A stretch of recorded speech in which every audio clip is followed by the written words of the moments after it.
Bueno, pero ha llegado el momento y le pido una disculpa a nuestro querido amigo Ramiro Padilla Tondo, que es escritor y analista político y además es el gran sensei, es el gran sensei. Le doy la bienvenida y una disculpa por dejarte esperando, querido Ramiro. Seas muy bienvenido a este espacio de Sin Censura. No, al contrario, un placer, mi querido Jaime. Aquí estamos con Tokio para darle a los temas de coyuntura en este momento. Un abrazo, qué gusto verte por acá.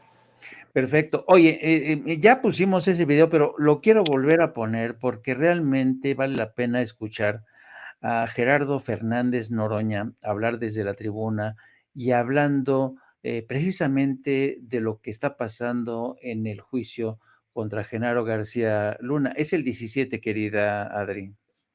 Dice Riva Palacio que no se está juzgando a García Luna, que se está juzgando a México. No, no se equivoquen, chayoteros. Se está juzgando a esa pandilla de canallas y criminales que bañaron en sangre al país. A ellos se está juzgando. Porque ayer como hoy, la prensa nacional no sacaba una sola nota de lo que yo aquí dije en tribuna. Ayer como hoy, la prensa nacional callaba porque estaba financiada por los gobiernos paneaguados. Ayer como hoy, la prensa nacional se cubre de oprobio al no poner en el centro de sus notas un juicio tan importante como el que se está llevando a cabo en Nueva York de García Luna. Es una vergüenza. La verdad dice que no tienen pruebas. Dicen que el rey del cash es la gran prueba contra el compañero presidente, pero es cierto, debo reconocer que no expidió facturas de recibo del dinero García Luna. Debo reconocer que no pidió que lo grabaran. Miren, tómenme un video de cómo recibo millones de dólares, pero tiene 600 millones de dólares de propiedades que no puede justificar con un gobierno honesto y legítimo, ni con un trabajo honesto y legítimo. Vuelvo a preguntar, ¿qué hace Felipe del Sagrado Corazón Calderón Hinojosa en Indonesia? Lleva meses fuera del país. ¿Tendrá un poco de temor? ¿Tendrá un poco de preocupación? ¿Se habrá ido a un país donde no hay acuerdo de extradición por aquello de que ve las cosas muy complicadas? ¿Y por qué los fiscales de Estados Unidos redujeron el tiempo del juicio a García Luna? Porque estaban preocupados de todo lo que está saliendo ahí, que también los inmiscuye, porque así como Calderón sabía, la CIA sabía, la DEA sabía, Obama sabía, el gobierno de Estados Unidos sabía, son una bola de hipócritas y ustedes son los lacayos que han servido a intereses bastardos en contra de los intereses del pueblo de México. Pues ahí tenemos realmente este alegato vehemente de Gerardo Fernández Noroña. Me queda claro, Ramiro, que punto número uno, si los grandes medios de comunicación no le han dado cobertura a este juicio, no le han hecho justicia a este juicio en términos de cobertura, es porque algunos medios como el Universal, Televisa, tienen mucho que ocultar muchas vergüenzas. Pero también me pregunto, querido Ramiro, y te pregunto, si acaso esta labor de ocultar, que al mismo tiempo es una labor de contención, no tiene que ver con el impacto que pueda tener esta cobertura en las elecciones de Coahuila y el Estado de México. ¿Tú crees que hay algo de eso también? Mira, yo pienso, vamos viendo en términos absolutistas o en términos que podemos entender. El cerco informativo que han trabajado los medios mexicanos con respecto al juicio de García Luna, pues obviamente los desnuda, ¿no? El que calla otorga, como dicen, ¿no? Y todos están muy calladitos, como el chinito del chiste. Es impresionante cómo la estructura de los medios hegemónicos a través de los tiempos, aquellos que establecieron las coordenadas de comunicación del país. Hay que recordar, tú lo sabes bien, nosotros que ya rondamos más de las cinco décadas, sabemos cómo operaban los medios hegemónicos, obviamente como un aparato de comunicación del Estado. Obviamente esta relación simbiótica pues, fue de toda la vida.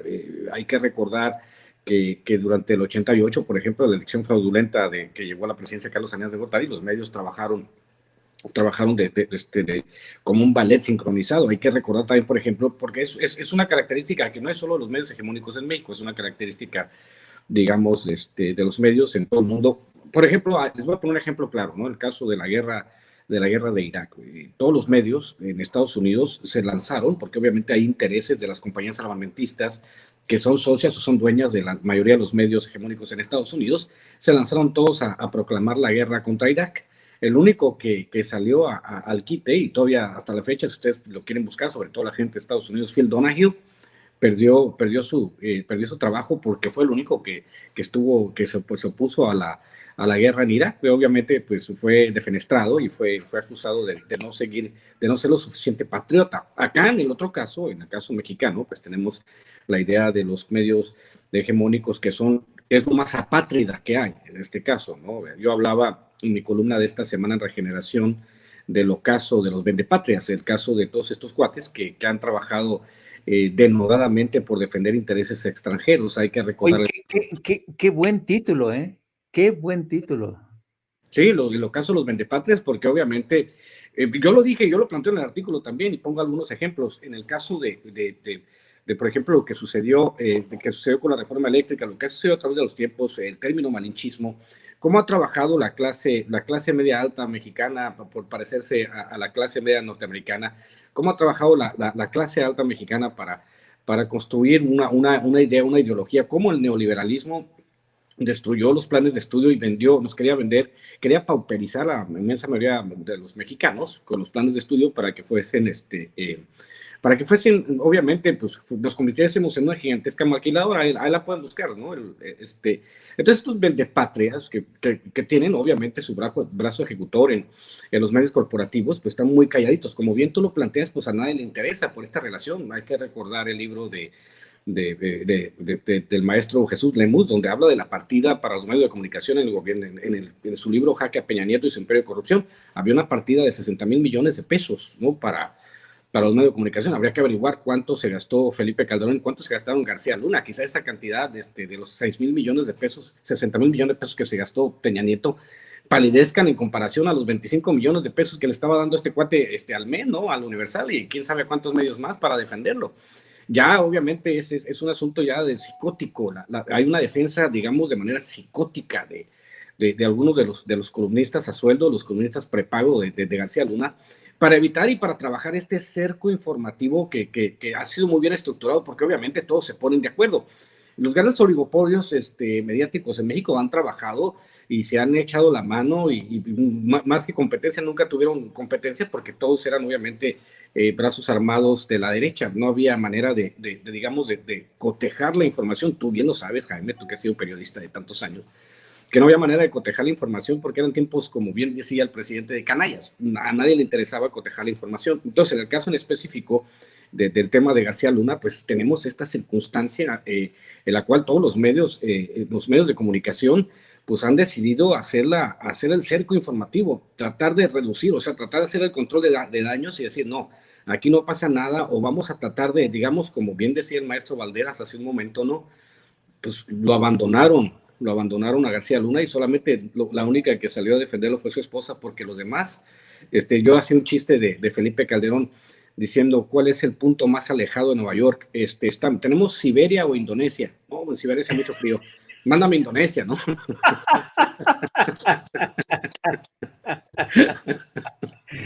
Pues es verdad. Ay, no. Oye, pero fíjate que es verdad, hay una cultura, hay esta suerte de colaboracionismo, colaboracionismo en la más pérfida de sus sentidos, ¿no? Esta colaboración.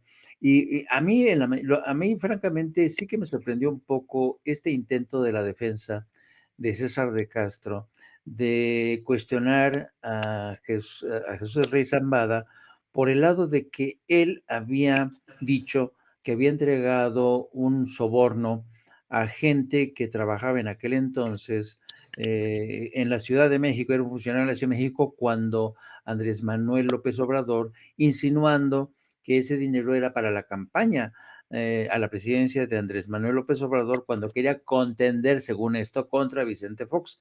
Bueno, nosotros sabemos que esto no fue así, pero se me hizo un intento tan desesperado, ¿sabes?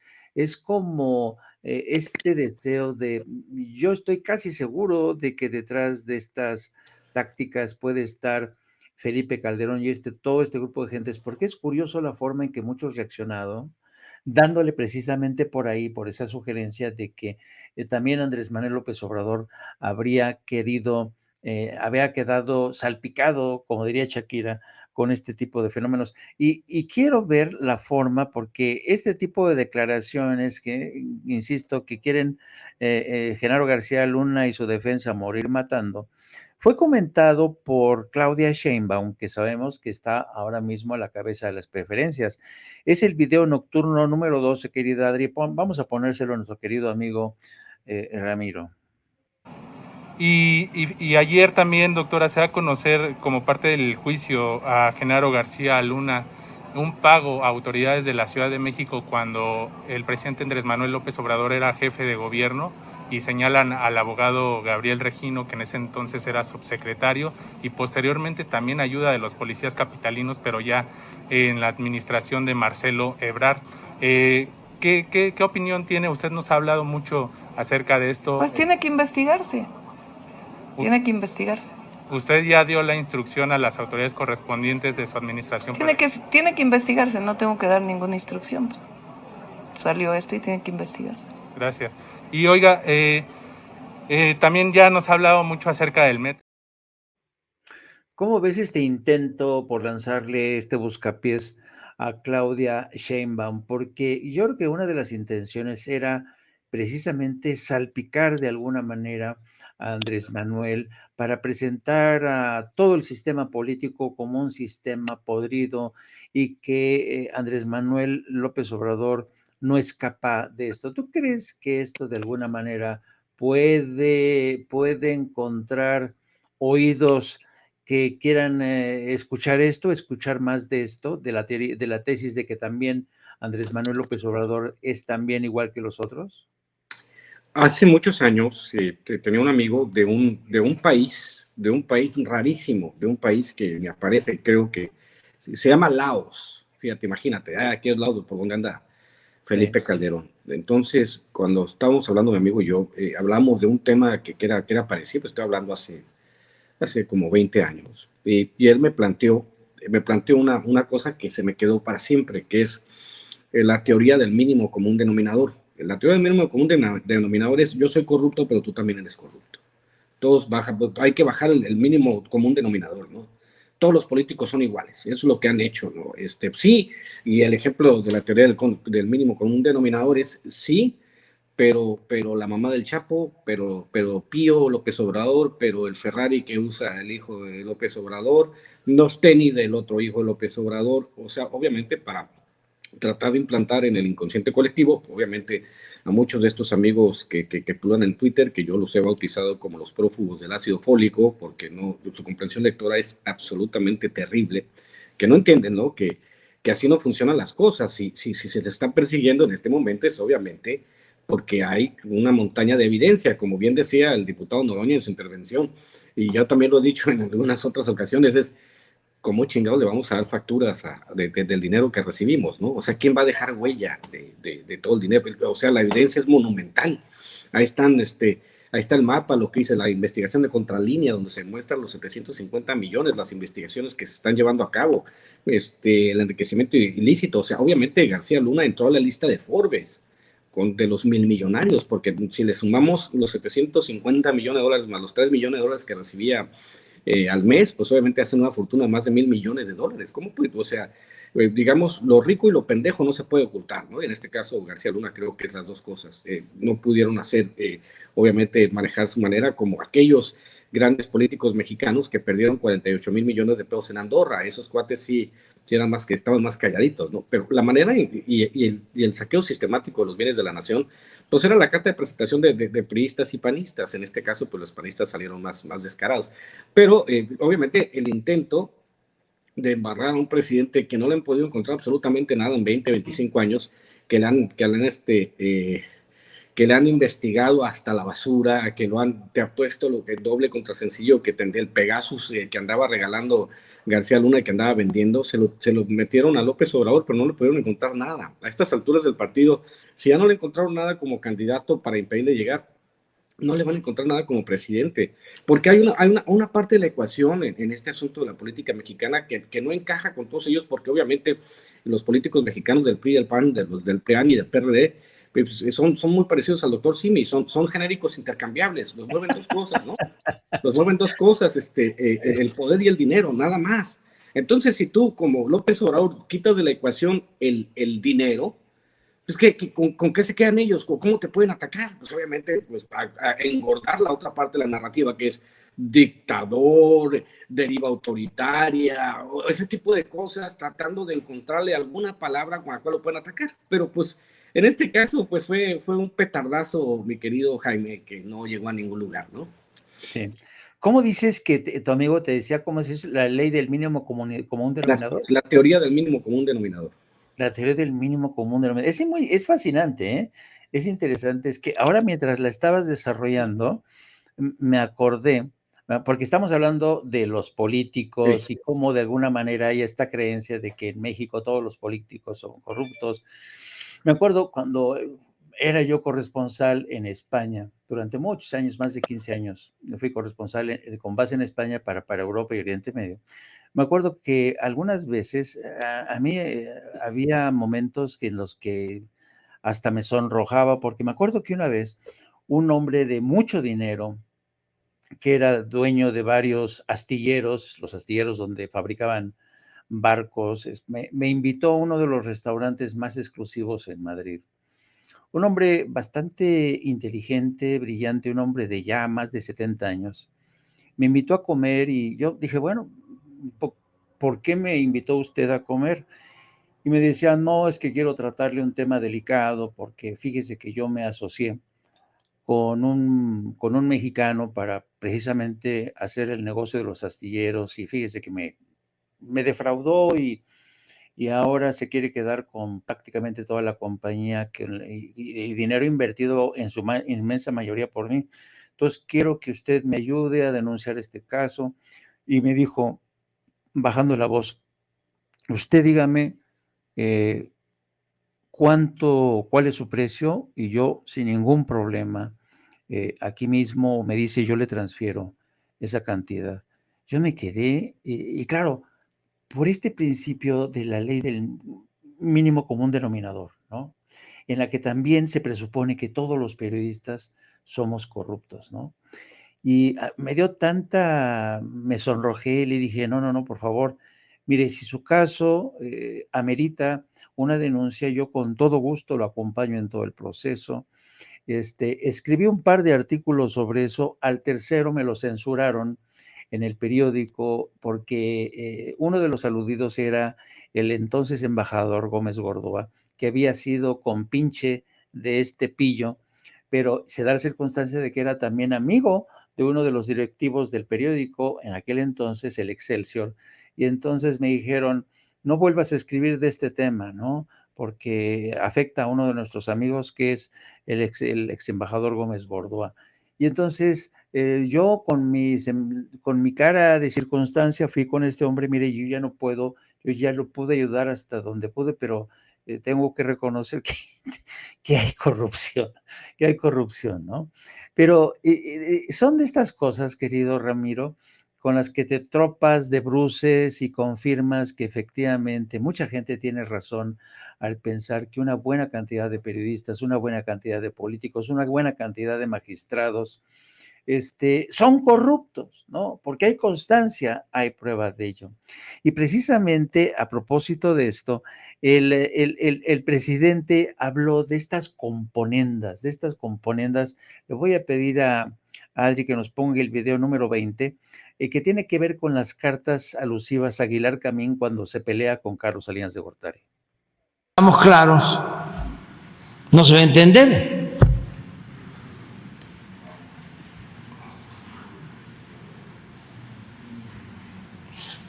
Creo que fue, sí, y la revista Contralínea sacó. Sí. Sí, para darle el crédito.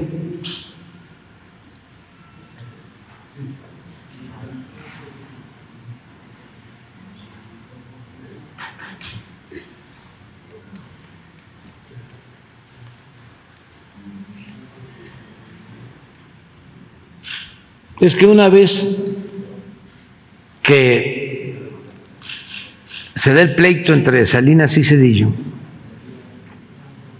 pues todos los medios también dejan a Salinas. Y es cuando se da aquella entrevista telefónica de Raúl Salinas con la hermana, que la transmite Televisa. Recibí de la Presidencia de la República la cantidad de 250,000 pesos. Ah, ¿cómo? 250 millones de los antiguos. 250 millones de pesos como primer pago por la realización del estudio El Desafío Educativo. Eso es muy interesante, porque desde entonces este grupo era el encargado de hacer los contenidos educativos con empresas españolas. Los libros de texto.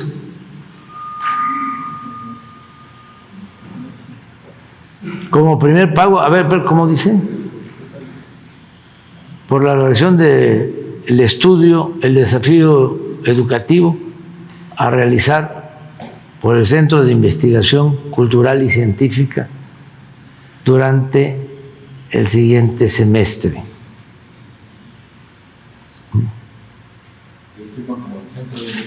Y él firma así, 9 de abril del 89. O sea, entrando, porque Salinas entró el 1 de diciembre del 88. Y ese es saber que, a ver, que ya me tengo que acercar.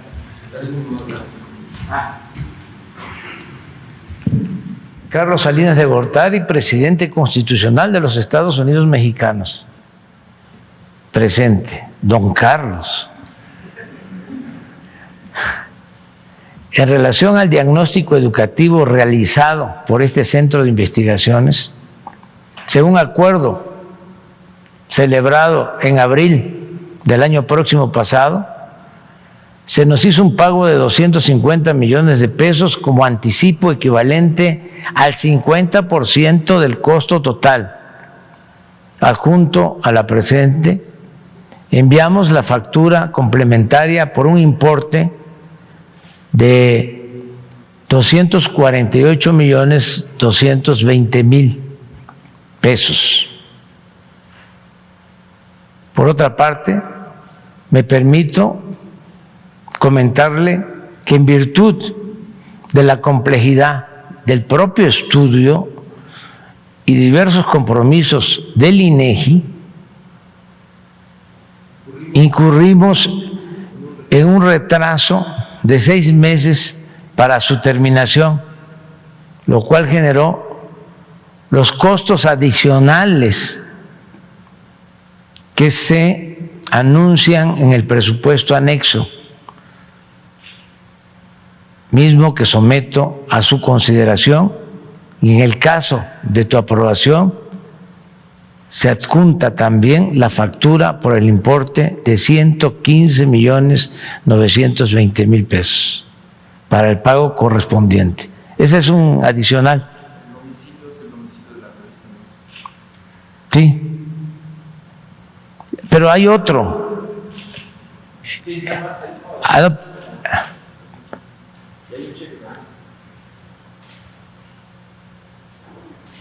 Presidente, sé que no hemos terminado, O sea, no habían terminado el trabajo, ¿no? Ah, el 93. Pero en las finanzas, por la misma demora, andan mal. Si pudieras anticiparnos el saldo de la investigación, sería una gran ayuda. Solidaria. Un abrazo. Y ahí está el cheque. Este apoyo sí se ve.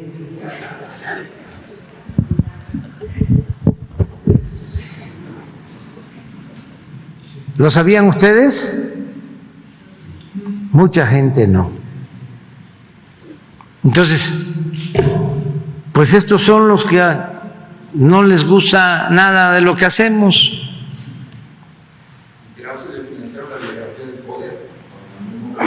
Sí, el mismo procedimiento que es igual. Afortunadamente también están saliendo nuevos escritores, nuevos científicos, nuevos artistas.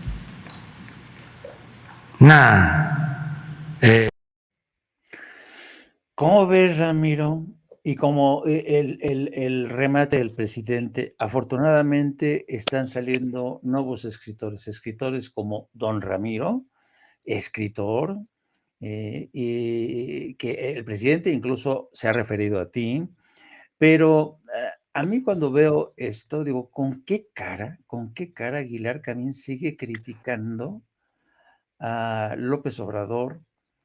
No es que yo sea un fan incondicional del presidente, pero a juzgar por el comportamiento pasado, de que le escribía directamente al presidente para pedirle que soltara ya la pasta, esto te habla de una cultura, de Carlos Salinas de Gortari fue un gran, sabía cómo conquistar la mente y el bolsillo de los intelectuales, los consentía mucho, algo que ya no ocurre hoy en día, o a menos que yo no esté enterado y el presidente ya te autorizó un presupuesto para tus próximos proyectos literarios, querido Ramiro. Supieran que uno anda pateando el bote, ¿no? Ya ando vendiendo. De hecho, ahorita al final del segmento voy a subir los libros, los ando vendiendo por paquete en Twitter, para tener para los frijoles, como dice el buen Vicente Fox. Ahí están, mira, el paquetito ese en Twitter, para los que quieran, ahí me mandan mensaje directo por Twitter. Ando vendiendo unos paquetitos de libros para como dicen, para mal comer y bien tomar, decía un vecino mío, ¿no? Pero vayamos al punto de esto, porque son los teóricos del resentimiento, la comunidad intelectual en México, porque también hay que ver eso. De hecho, les voy a recomendar también, hay un librazo que acaba de salir, de un intelectual tapatío, chilango tapatío, Alejandro Rosado, que se llama Las coordenadas históricas de la 4T, donde él básicamente abunda el tema de los intelectuales. En mi canal, los que gusten después de Sin Censura, se pueden ir a mi canal y ver la entrevista que le hicimos de acuerdo a su nuevo libro, que es espectacular. Las coordenadas históricas de la 4T. Es un intelectual de primera línea, Alejandro Rosado. De hecho, es uno de los más grandes estudiosos de la obra de Octavio Paz. Ahora que tenemos la referencia de lo que pues, se han mal llamado las viudas de Paz, ¿no? Cuando se habla de Krause, de Sheridan, de todos ellos, ¿no? De las viudas de Paz, que para poder legitimarte en ese grupo tienes que escribir un mamotreto de 400 páginas de Paz para legitimarte dentro de ese grupo, ¿no? Pero en el caso de Aguilar Camín, nadie le puede negar su habilidad como novelista. Morir en el Golfo es un muy buen libro, algunas de sus novelas son muy buenas. Pero viene el asunto de, como tú bien planteas, Jaime, el asunto de la administración de los egos. Salinas de Gortari supo administrar muy bien los egos de esta clase cultural, ¿no? Digamos, lo decía un amigo, un escritor de allá de la Ciudad de México, Omar Delgado, decía que no había, digamos, una intelectualidad, ¿no? Sino era una especie de secta, porque cuando firmaban las cartas, los trabajos firmantes eran las secretarias, los hermanos, los amigos, eran más bien una comunidad, que aunque muchos de ellos ni siquiera escribieran libros, pero eran beneficiarios del sistema de contrapeso, digamos, que estableció Carlos Salinas de Gortari al darle todo tipo de prebendas y becas a los escritores mexicanos para que produjeran. Y estaba bien, porque vivimos en un país tenemos que ser honestos, vivimos en un país donde un escritor no vive sus escritos. Somos pocos, aunque pobremente, los que vivimos de lo que escribimos y no de otra cosa, pero en el caso, pues obviamente de ellos, pues obviamente de pasar de supuestamente, no sé si llamarlos intelectuales, Jaime, porque lo he planteado en otros segmentos de Sin Censura. Yo no creo que haya alguna universidad en este momento que diga, no, pues vamos a la cátedra de Aguilar Camín, ¿no? Vamos a deconstruir el pensamiento de Aguilar Camín y vamos a explicar cómo es que este cuate pues, estaba al nivel de los existencialistas franceses o de la escuela de Frankfurt. No hay absolutamente nada de eso. Lo mismo con Krause, que como bien lo plantea Alejandro Rosado en su libro, pues el cuate pues es un biógrafo y un biógrafo mediocre, o sea, ni siquiera eso, ¿no? Cuentan por ahí que Krause sueña con ganar el Premio Nobel de Literatura, imagínate, pues amigo, pues siéntese, ¿no? Digo yo que tengo yo más posibilidades de ganar el Premio Nobel que Krause, la neta, pero en sí esta construcción de la intelectualidad, digamos, el caso más famoso que sí es un verdadero intelectual, pero también es digamos, que se lo comió el rencor, ¿no? Se lo comió el rencor, es como decía Rulfo, es un rencor vivo, el de Roger Bartra, que después de escribir Anatomía del Mexicano, de hacer el compilado de Anatomía del Mexicano, de escribir La Jaula de la Melancolía, regresa, ¿no?, a los escenarios con su regreso a la jaula, que es un mamotreto antiobradorista. Entonces uno dice, ¿dónde perdimos un pensador brillante?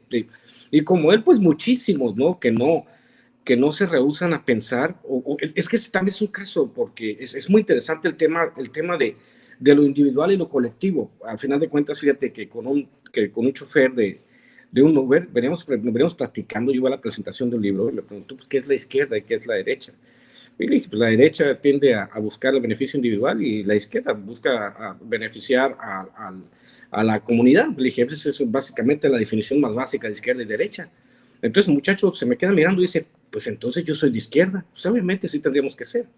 En esta circunstancia, pues obviamente nosotros vamos hacia un estadio político nuevo, donde hay un cambio de paradigma social, en el cual pues estos intelectuales ya no tienen cabida. Es terrible que estas alturas, porque yo si fuese ellos y con la estructura mental que tienen ellos y con el dinero que ellos han ganado, que han sido cientos de millones de pesos, como lo han comprobado los contratos de Enrique Krause y de Aguilar Camín, cuyo tiraje de sus libros, en su mayoría lo compraban las bibliotecas. El nuevo acervo cultural de las bibliotecas estaba inundado de nexos y letras libres, o sea, las bibliotecas no podían invertir en su acervo cultural porque estaban plagados de esas revistas. Entonces, lo que yo dije que es muy importante y que es totalmente certero, por eso a veces me amo mucho a mí mismo cuando yo digo estas cosas, es que terriblemente, en el caso de los intelectuales mexicanos, cuando tú vendes la mayoría de tu tiraje a las bibliotecas y en un país donde casi nadie lee,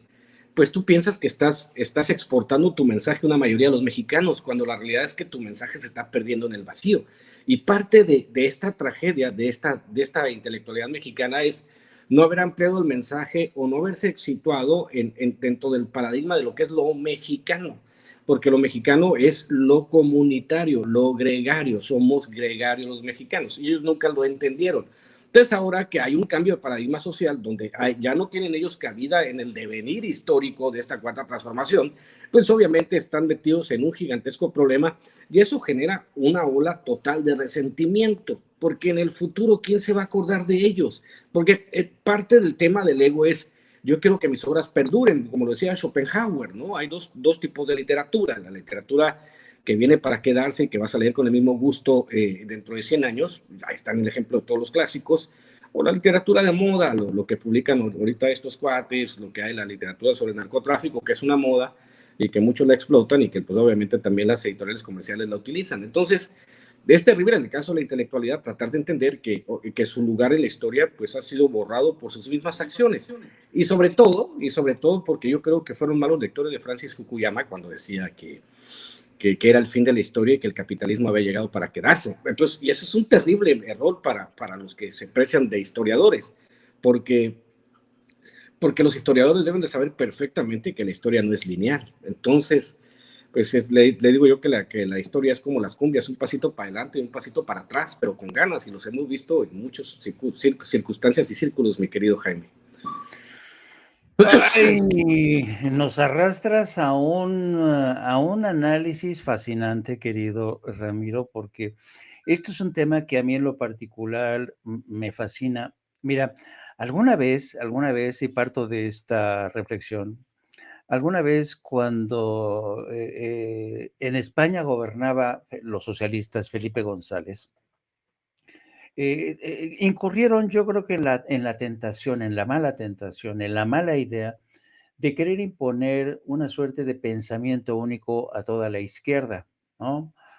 Y el diario El País, que era el buque insignia de este pensamiento de la socialdemocracia, pues atropellaba a todos a su paso, particularmente a la gente de izquierda.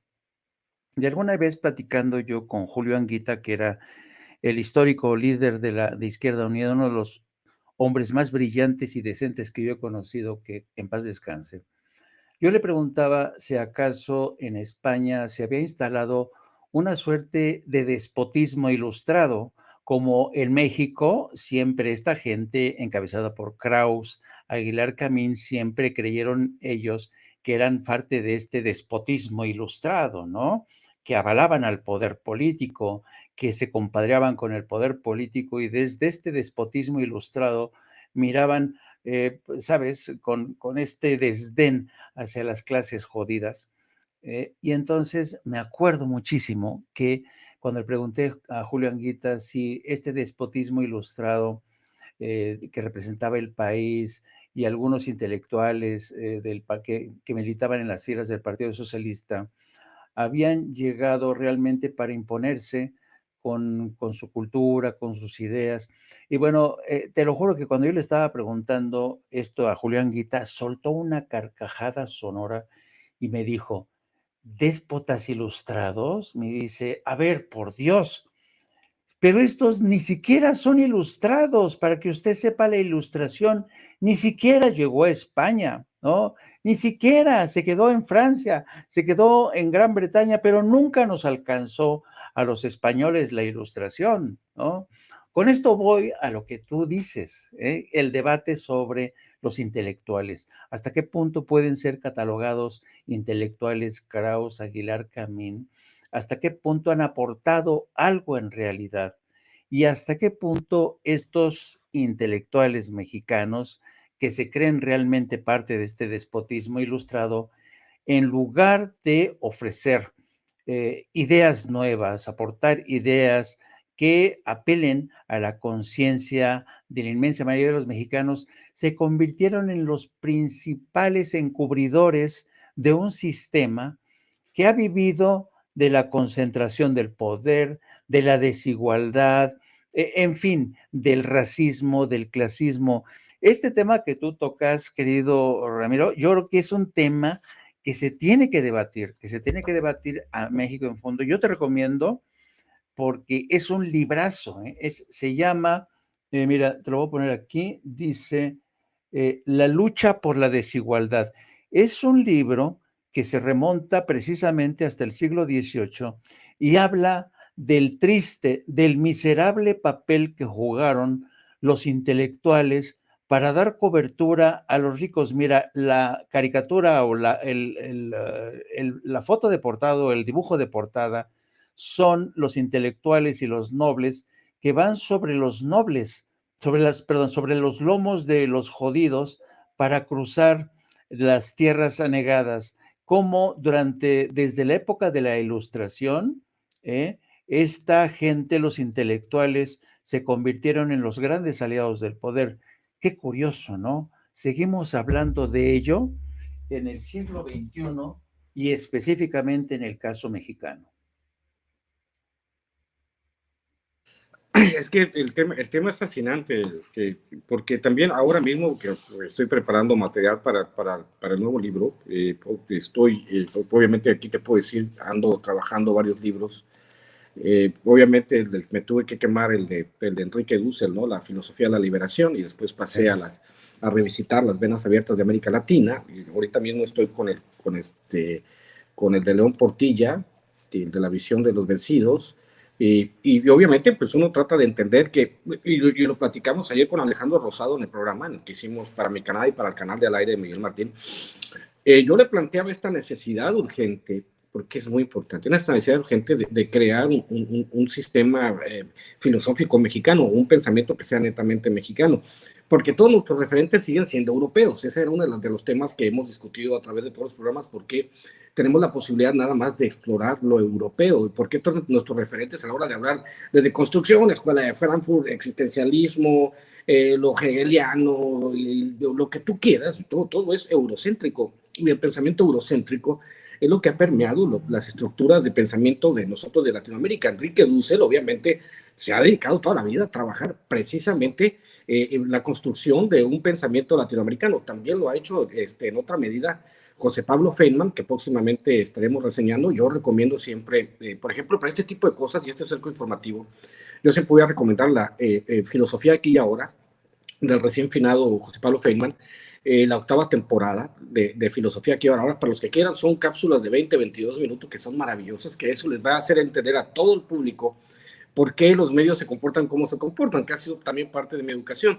Pero obviamente en la cuestión de la construcción intelectual, pues los González Casanova y todos los demás filósofos mexicanos que han intentado hacer algo con el pensamiento mexicano, pues no tienen los foros. Es exactamente igual que lo que pasa, mi querido Jaime, a Noam Chomsky en Estados Unidos.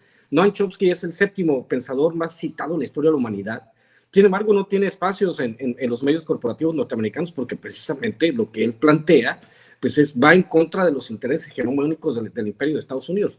Igual con la filosofía de la liberación, igual lo que escribieron Galeano a través de toda la vida, ¿no? Que ahora le crearon la leyenda negra, que decía que se arrepentía de haber escrito las venas abiertas de América Latina. Pero todos estos libros que hemos estado buscando, hemos estado tratando de entender, ¿no?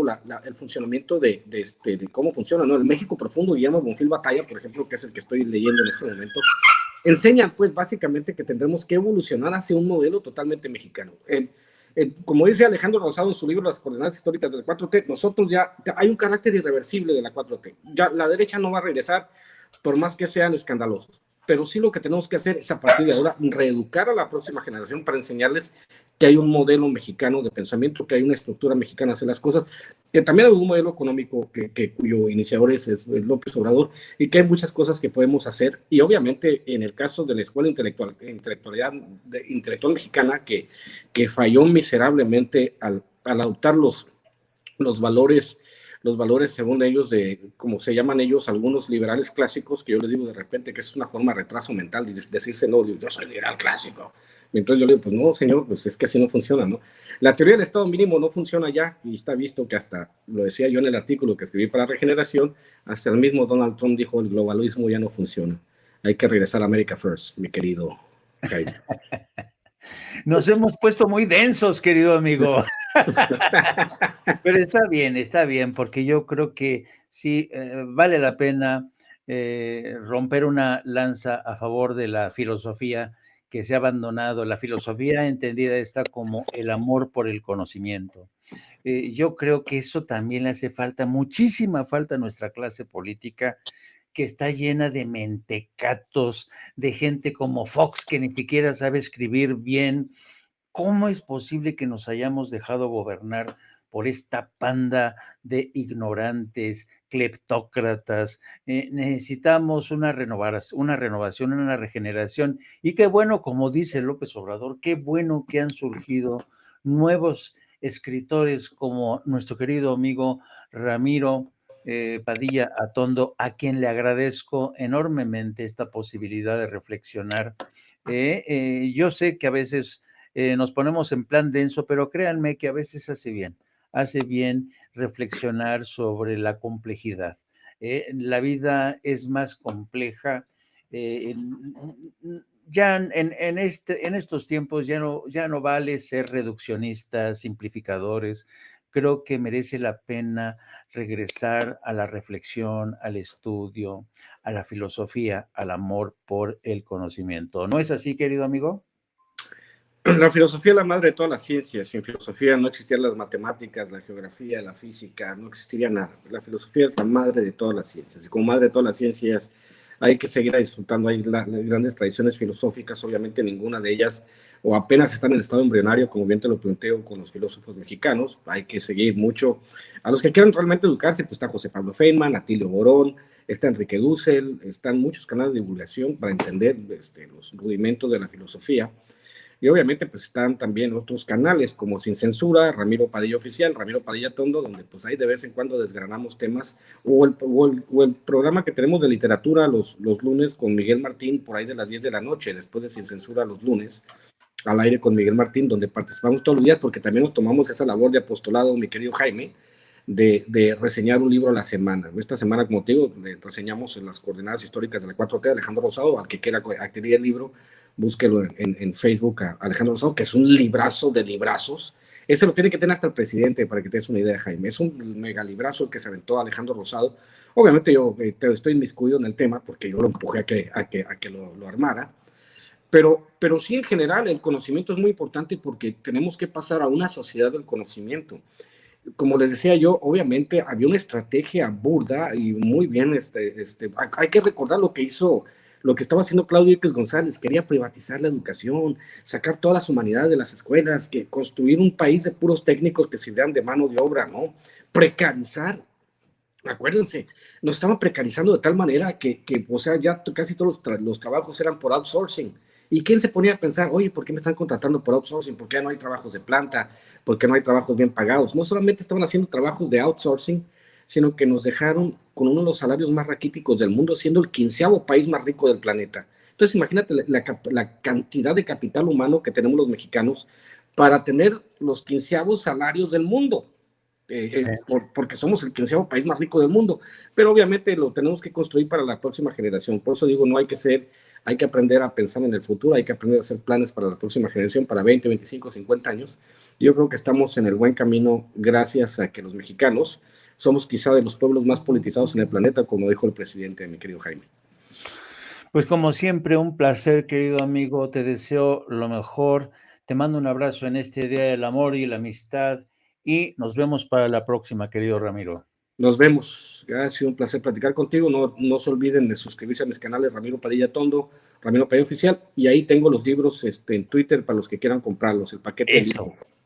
Pídanlos, cartas a un facho, hojas sin ruta, Pedro Chairo, el pequeño Chairo y los rituales, grandes libros de nuestro querido amigo Ramiro Padilla. Un placer, de verdad. Nos vemos en Pachuca el 25 de febrero, la Feria del Libro Metropolitano. Allá estaré y estaré un par de semanas por México, dando la vuelta, mi querido Jaime. Les mando un abrazo. Un abrazote, querido. Que tengas buena noche. Buenas noches. Amigos, amigas, regresamos en breve. Pero mientras seguimos hablando sin pelos en la lengua, sin censura, usted puede suscribirse a nuestros 3 principales canales en YouTube.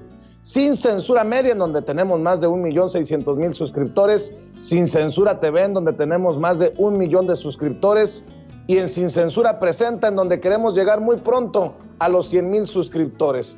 Si usted ya está inscrito en Sin Censura Media, suscríbase en Sin Censura TV. Si ya está suscrito en Sin Censura TV y Sin Censura Media, suscríbase a Sin Censura Presenta. Recuerde que es gratis, no tiene que sacar un solo centavo de su bolsillo para apoyarnos. Dele clic en la campanita para que los señores y señoras de YouTube envíen las notificaciones cuando estemos transmitiendo en vivo y en directo o estemos subiendo videos.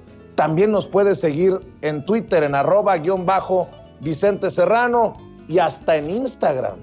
Ojo, también estamos en Instagram. Son nuestras redes sociales y con el apoyo de ustedes seguimos creciendo, porque con ustedes todo, sin ustedes nada.